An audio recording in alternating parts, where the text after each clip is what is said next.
Welcome to the Central Coast Poetry Shows, and I'm your host, Jim Russo. My reason for producing this show is this. For about 10 years, I've been attending and reading and actually attending poetry readings all over California's Central Coast. During that time, I've had the privilege of hearing and seeing some very talented poets read their own words. This show is to be a platform for those poets to be seen and heard by you. We'll be producing two 30-minute shows per month with 2 poets per show. Each poet will have a short conversation and 8 minutes of uncensored open mic. Now here's a few facts about my first guest. T. Mike Walker is an author, an artist, a teacher who grew up in San Francisco and received his MA in Language Arts from the San Francisco State University while working full-time as a San Francisco policeman. He taught creative writing at SF State from 63 to 65. Then taught high school English in the Haight-Ashbury district in San Francisco through the Summer of Love. He also wrote for San Francisco Magazine. In 1968, T. Mike moved to Santa Cruz to teach writing full-time at Cabrillo Community College until he retired in 1998. He has published 4 books based on his experiences: Voices from the Bottom of the World, A Policeman's Journal, Grove Press; Respect Hippie High School in the Summer of Love, 2003, The Butterfly Bride and Other Tales from the Wedding Minister, 2006, and Escape from Iran, Outskirts Press, 2017. After he retired from teaching, T. Mike turned to creative visuals arts, painting in watercolor, acrylic, oil, and finally collage, his favorite medium. He was board president of the Santa Cruz Art League from 2005 to 2017. Through all his changes, he has continued writing stories, poems, and novels, still daring to publish and exhibit his creative works. And now I'd like to introduce you to T. Mike Walker. Hi, Mike. Hi, Jim. Good Welcome to our show. Thank you. All right. So, you had mentioned earlier that there's a certain rhythm that you've studied and has to do with your writing in the poetry. Could you go into Right. that a little more? Well, I'm the old school poet, right? I started back in the 50s in the Haight-Ashbury and did in North Beach. And yeah, I was a beat poet, and beat is a rhythm. Right, right. And when I grew up, poetry was rhythm. In fact, the form of rhythm was poetry, like the form of music that is sound, you know. Mm-hmm. And so for me, that was the way it went. And I found over the years that every culture has its own rhythm. Like the British culture has iambic pentameter. Uh-huh. And early English language has that beautiful strophe. And in fact, the old King James Bible was written in that kind of iambic pentameter, a lot of those lines. And of course, much of the original Bible was the Psalms, and it's all music, you know. In fact, all of the scriptures of the ancient languages, the Upanishads, the Psalms, the Shan Shah, which is the book of the King of Kings of Persia, they're all written in poetry, hundreds of pages of historic poetry, because it's easier to remember, because didn't always write stuff down. It's easy to remember things if they have a rhythm, and you introduce that rhyme at the end, and that holds your story together, and you can carry huge. So when Homer wrote the Odyssey, blind man didn't write, but he recited, and so he recited. Other people wrote it down. So all those rhythms, I've sort of tried to incorporate into my life as a musician. I'd like to stop you for a moment and have you talk a little more about your newest book. Oh, the book, yes. Well, you mentioned that they're from my life. The first 3 books were, but the Escape from Iran, I didn't escape from Iran. I did visit Iran. It was a wonderful journey. I had many Iranian students who came to my classes at Cabrillo in the 70s and 80s, and they told me stories about their life in Iran, and then after the revolution, what happened there. I met a musician who had in fact been trapped over there, and he told me his story. Mm-hmm. I met some Iranian women, and they told me their stories. And so I put them all together with my own adventures over there, and just a little mix. Every writer stirs a little bit of themselves into the soup. Right. So there's no character that's not out of me. Exactly. You know, so Now, I'd like to ask you a question. I ask of all my guests. Of all the poems you've written, do you have a favorite? I do. It's one I wrote a couple of years ago, and it's called Wishing for Now. Okay. What I'd like you to do, Mike, is step to the podium, read that poem first, if you will, I will. and give us some more. Thank you. T. Mike Walker, folks. All right. Thank you.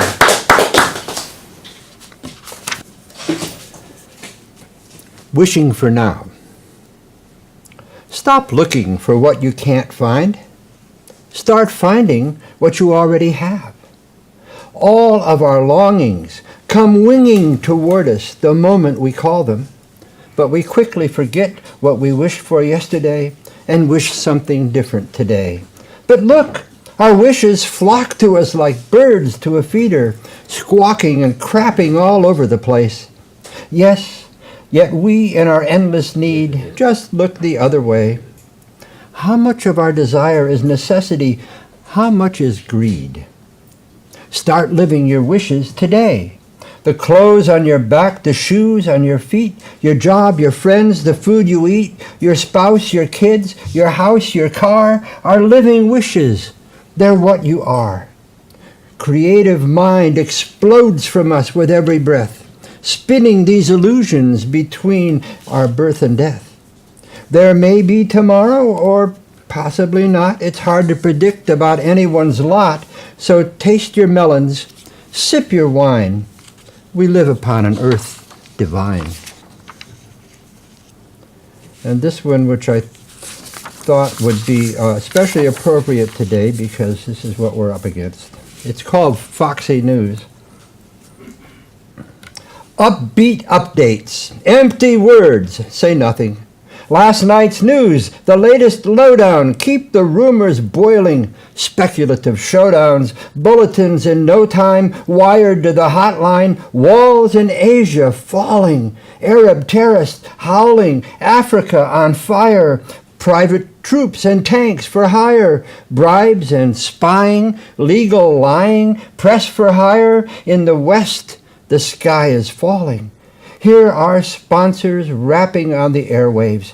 Big buck brokers buying up the prime time. Jesus in a motel selling being saved. Cable abortions, fact distortions, public access ending. Unplug, death drug, disconnection pending. Private hoarding, soaring, sending signs of bloated wealth to multinationals absorbed in stealth. Stay tuned for more canned laughter, reruns of tomorrow, no more sorrow, happy ever after. And this seems to be appropriate to, this is Win Peace, dedicated to Jonathan Schnell. He's the guy who first wrote about the environmental movement. Left to itself, history repeats. The urge to be becomes reborn. The elements themselves take form, and in 100 billion bodies swarm beneath the sky and sea.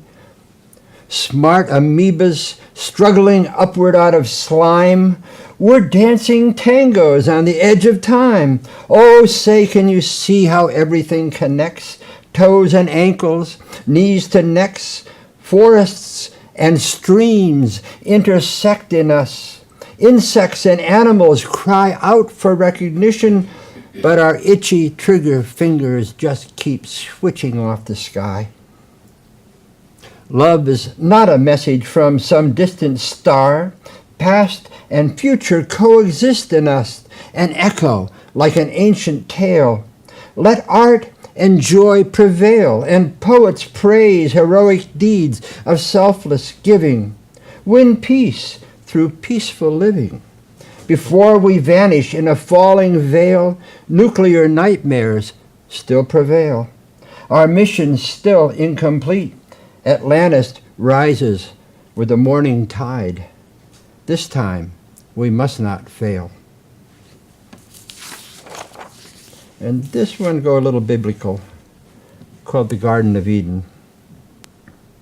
They say there's a tree in the Garden of Eden, and we were forbidden to eat its fruit. the bittersweet flavor of good and evil that thrills us down to the root. We can't market the fruit from this arbor, nor preserve it in bottles or books. It always comes fresh from the tips of the tree, just like sap rushing up from the roots. It's the knowledge of nature that lures us, unlocking the codes of God's plan. By eating the fruit and drinking the juice, we take fate into our hands and become like the gods we created. With no more excuses or lies, we must live out our dreams we were given at birth, or perish in sorrows and sighs. What is written? What is written? What is read? What remains when all is said? Words on paper, torn and shred. Even music fades with time, and all the arts and crafts sublime must be renewed. Don't dread the shift. Embrace the new, emerging, not yet you.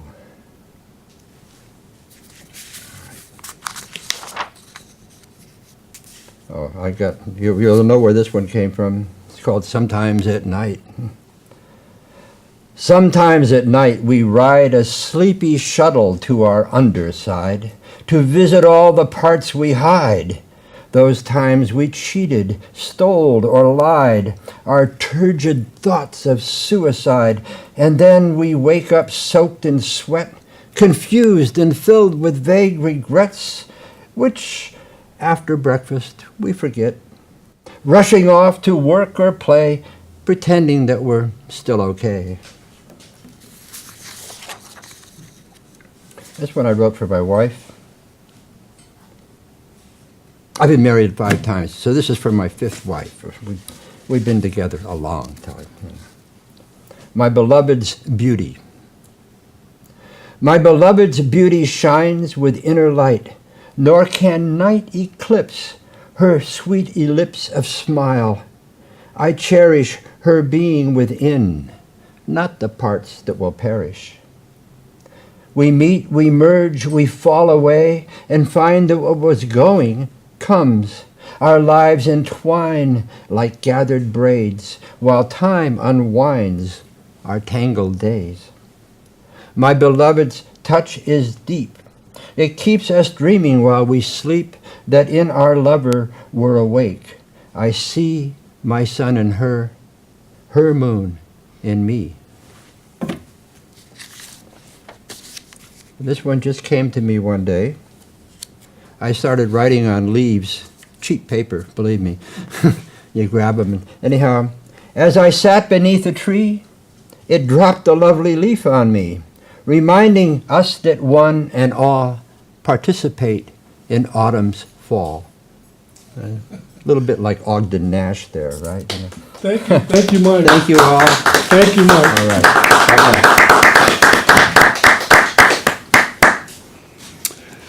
And now I'd like to introduce my next guest.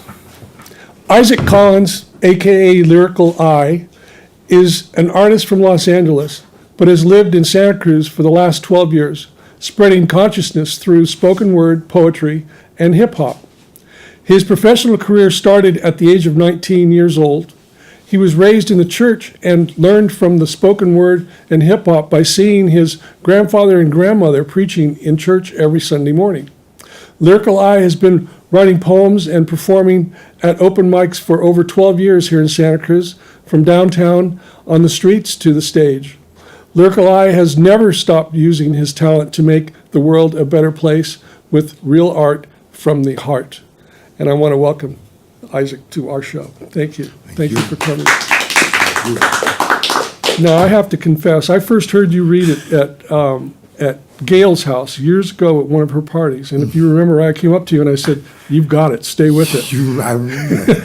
And since then, of course, you've been around and everyone has had the pleasure of hearing you. Yes. But what impressed me the most is your spontaneity and your rhyming on the spot, vis-a-vis hip hop.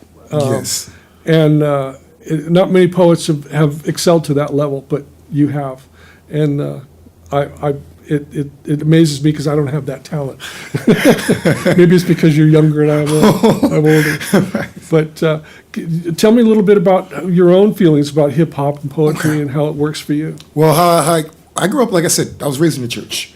And growing up having my grandfather as a preacher, he was like really influence of that. And my grandmother, the way she preaches as well. And so it's like just growing up in the church and just seeing how that prevails, and then watching my cousins, 'cause I have a bunch of cousins that are MCs and poets too, and seeing what they're doing, and them having me taking me out to a lot of shows in LA and different places. I'm just around it, and it's just like I'm growing in it. I'm learning more different styles, because the style which you guys were doing was the beat poets. Well, we pretty much took from that and learned how to do it over beat and have poetry and put the same rhythm, but we're just putting the words and metaphors and similes, but the whole improvisation, which jazz music, gospel music. Right. Well, it's very effective, let me tell you. I've enjoyed it. So what else would you like to talk about? Well, I just want to talk about, like the work of me being in Santa Cruz for like the last 12 years and just going to all the different like open mics and the spoken word venues and stuff, because I think that's been one thing to support the arts in Santa Cruz, because they don't, Santa Cruz supports the arts, but they don't support the poetry scene enough like they should. Right. And I think that they should support it enough, because there needs to be more venues for it. So that's Phil. Well, maybe with this show we can bring more people into the Yes. fold.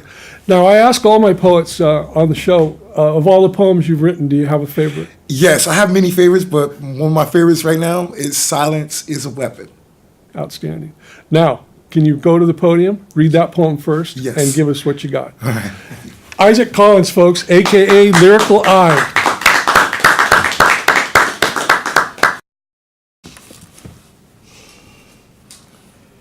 Silence is a weapon.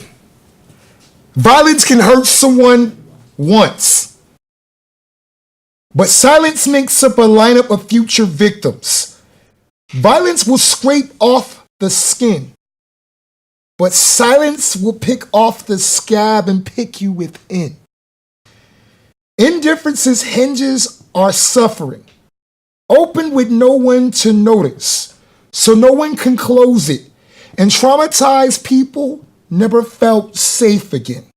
A missile can hit a target one time, but survivors give birth to vex to their children, while silence coats the coated in silence in depleted uranium. Violence can steal your dignity, but silence will resign you to misery. Silence will deny you recovery. Violence can shanghai you to slavery. But silence is why there are more slaves here today than any point in human history. Silence is a weapon. It strikes like an infection and grows so slow that you don't notice your toes go. You say, "Take my feet. I'll never drop to my knees." After those leave, you beg to keep your pelvis. You don't deserve this. You're entitled to restraining. It must say so in the Constitution. But our rights are just privileges. So as long that we're silent while those born equal to us have theirs violated. And the Constitution has been toilet paper for as long as the people who use it have been sitting in jail. And our silence keeps them there. Our silence sinks more ships than loot slips, and we watch them never to leave to come back here. Cross the sea, spill some blood, save our freedom by leaving the other people disempowered. Our silence leaves every victim of violence without an answer, and still we can't find our voices, no matter how clear it becomes that our silence brought down the Twin Towers. Silence is a hammer. It slams us in a place holding together an engine, designed to spread fear and corruption by dividing us and them, thrusting us into a spiraling race to the bottom. But I choose not to let it happen. I refuse to be divided. I choose a third option. Silence is a weapon, but mine. will be broken. So that's one. So here's the next one. Prevailing words should be spoken. Spoken words should be heard. A breath of knowledge can soar like a bird, daily streaming deep in the mind's eye. Last in the eternal can never die. From dusk to dawn, I live my inspiration. So when tomorrow be yesterday, for the next generation. Words must be spoken, never held within. To muzzle any word will bring out the end. Our end is in the beginning. Say the words on the news. But true words can be internal, so speak out so if you choose. But never stop expressing words. For every breath, even the end, our souls will win as they speak over you in your death. All right. So I have one more. This is a freestyle piece. I like to close off anytime I'm doing something off the top, inspired by Bob Kaufman and all the beat poets as well. We're the writers. We're the poets. We're the inspiration to go to perform at every single venue and coffee shop and have our voices be heard. We're the ones that perform on late night bases and get home at 5 o'clock in the morning because we love our passion. We're the ones that use our voices as powerful tools when government builds prisons and control us every day as the children have no decision of the way they live. We use our voices in a time of change, in a time of protest, in a time of asking questions why our government would cut our art programs and build prisons every year, but I don't know what Uncle Sam is doing, but you need to leave here. These kids need positive role models because they grow up in any city communities where they can't afford to even live. Gentrifying our voices are the reason why they speak. Why the reason why they go out and march, why the reason why we make music, why the reason why we perform poetry and give it expression with spoken word. Our voices, our inspiration has the inner power. Thank you. Thank you, Isaac. Thank you. And now I'd like to read a poem from my book titled Kids Ruled. The poem's title is Coconut Cookie Crumbs. There were minute crumbs of coconut cookies near my keyboard, top left, just in my peripheral vision. The crumbs could have been anything, the crumbs of a saltine crackers, or crumbs from a tortilla chips, or sourdough bread crumbs from a sandwich. But somehow, when I swished them off onto the floor, I knew they were coconut cookie crumbs. Coconut cookies weren't the last I ate at my computer, but I knew those few microscopic crumbs were coconut cookie crumbs. I smelled my left palm, but no smell at all. None, no hint of what those crumbs were. As small as those crumbs were, in that instant, I briefly saw the texture. And I remember that gritty texture between my fingers as I ate those coconut cookies. I know they were coconut cookie crumbs. I just know it. This poem is titled Groundhog Day. It was a wonderful spring day, little wind, and the sun was warm. San Francisco was awakening to the outdoors. The park was lush with damp grass and puddles. Suddenly, a bone-chilling wind stinging like shards of glass comes off the bay, sprinting up the hill, over the top and through the park, a salty, cold ocean of Neptune's breath. The cypress and pine trees were cheering and applauding. Then it was gone. The locals had their favorite spots, a view of downtown, the beach, or the wharf. I pushed you on the swing, your laugh, your smell. I wanted you forever. We had planned to get married on Groundhog Day, but something came up. Why not today? It's Valentine's Day. Let's get married. Okay, fine. On our way to City Hall with the top down, I picked up a bouquet of spring flowers on poke for my bride. It was like a Perry Mason courtroom with a pretty girl typing beyond the low railing. The judge was in chambers. There were other couples waiting along with friends and families. They were eyeing her flowers. They were begging. It was embarrassing. I only mentioned twice that the pretty girl beyond the low railing looked familiar. My bride went ballistic. Did you sleep with her too? I don't remember. I gathered up the flowers, calmed her down, and later, the pretty girl, my cousin, was our witness. I have another one. This was titled The Alleys. The North Beach Flats backyards face the backyards of the next block. Old wooden, rickety suspended stairs and porches climb the walls. Catacombs connecting each back door. With waist-high, weak wooden railings, the third flights went up to the roofs, where mothers stretched to hang their white sheets in the windy yellow sun. And nude sunbathers faced the Golden Gate Bridge and the deep blue waters. At night, there were no secrets beyond the thin bamboo curtains. Windows open, the sound of jazz, laughter, and crying Siamese cats. Red cloths covered lampshades, lit by 40-watt seclusion. Nude bodies tangle, squirming on the floors, hidden, loving shapes in red shadows. This is titled, Goodbye. I want to travel. I want to travel to another planet. I give up on this one. 2,000 years of worshiping idols, 2,000 years of allowing leaders to perpetuate violence, brutal killings of humans killing humans, 2,000 years of lying, manipulating, and cheating. I'm leaving for another planet in another solar system. I want to be as far away from here as I can get. I'm ashamed we're unable to feed our own inhabitants. We never evolved. We destroyed our world. I want off. I can't take this media control, this theater of politics, this constant paranoia. I'm going to another planet, far, far away, to a mature society where they know the value of one life to live. I want to be as far away from here as I can get. I want to thank you all for watching the Central Coast Poetry Shows here in Santa Cruz. I want to thank my crew at Community Television of Santa Cruz County for being available to help me produce these shows.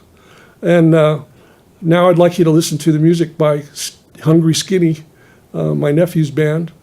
And we'll see you next time here at Central Coast Poetry Shows. Thank you for watching. Bye-bye.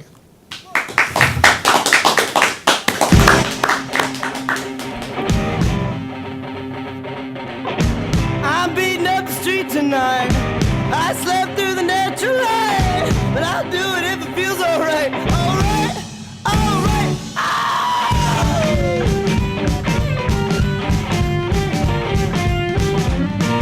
Ooh, just like the moon, I'm never coming down. I'm just a fool on the loose, and nothing tells.